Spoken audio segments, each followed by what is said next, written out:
Pouca gente sabe disso, mas em 1666, Londres quase deixou de existir, literalmente. E não foi por causa de uma guerra e nem por causa de alguma peste ou doença maluca que possa ter surgido na época. Foi por causa de uma coisa muito mais perigosa, muito mais destrutiva e, muito mais britânica.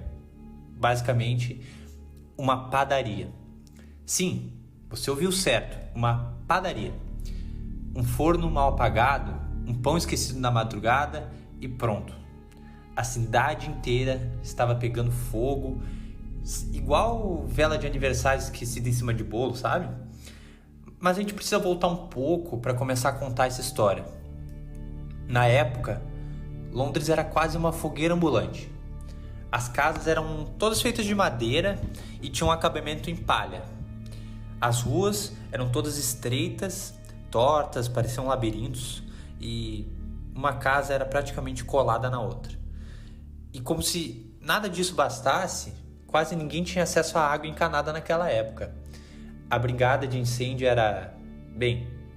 não tinha. E se algum fogo começasse num bairro, a chance de salvar alguma coisa era praticamente zero. Parecia que a cidade estava só esperando o primeiro sopro do capeta para virar churrasco. Naquela época o clima ajudava. O verão de 1666 foi extremamente seco, sem chuva, com muito vento. Ou seja, era o cenário perfeito para o fogo. Mas e o povo? Esse já estava traumatizado.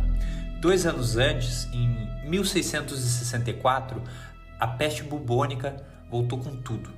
Era rato para todo lado, pulga voando como se fosse dada fada do apocalipse, mais de 100 mil mortos e a cidade ainda chorava os corpos.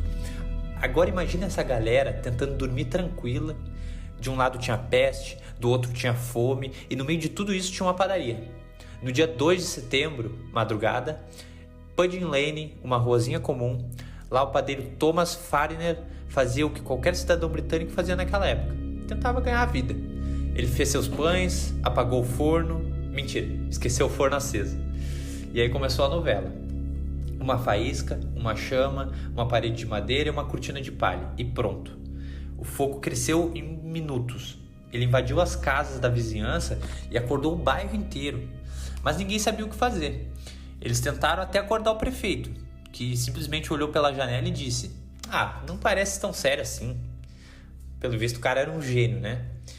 Enquanto isso, o vento ajudava. As chamas começaram a voar de uma casa para outra, tinha teto pegando fogo, parede derretendo, gente correndo com bicho de estimação no colo.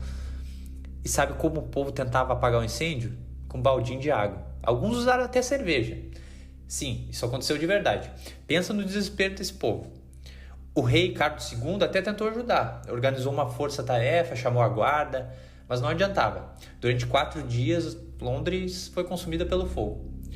As pessoas fugiam de barco pelo rio Tâmisa, outras tentavam correr para áreas mais afastadas, mas o fogo era rápido, voraz e quase que inteligente. O resultado disso tudo? Quando as chamas finalmente pararam, o cenário era totalmente apocalíptico. 13 mil casas foram destruídas, 87 igrejas, a prefeitura, algumas bibliotecas, mercados e armazéns. E a Catedral de São Paulo simplesmente virou carvão. Só sobrou a estrutura de pedra, o resto virou fumaça. E agora vem o mais inacreditável. O número oficial de mortos?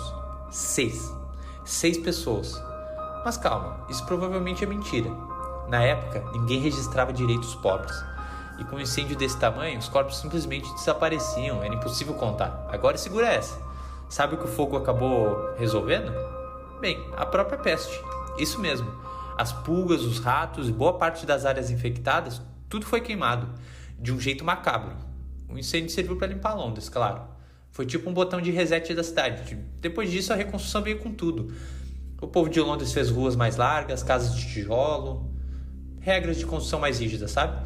Nada de madeira grudada uma na outra.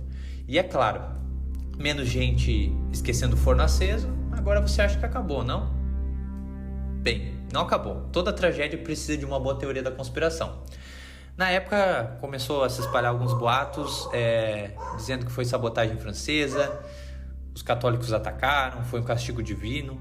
Chegaram até a prender o pobre do padeiro, mas não conseguiram provar nada. No fim, era só isso mesmo, um pão, um forno e um baita vacilo do padeiro. Então da próxima vez que alguém esqueceu algo no forno, lembra do Thomas. Ele só queria fazer pão e quase acabou com uma das maiores cidades do mundo. Bem, essa é a história que eu tenho para contar. Se curtiu o vídeo, por favor deixa o like, se inscreve no canal e se possível comenta aqui embaixo. Qual outra tragédia absurda você quer ver por aqui? É o meu primeiro vídeo, então espero fazer melhor. Se você gostou, pode comentar também. Se não gostou, comenta também.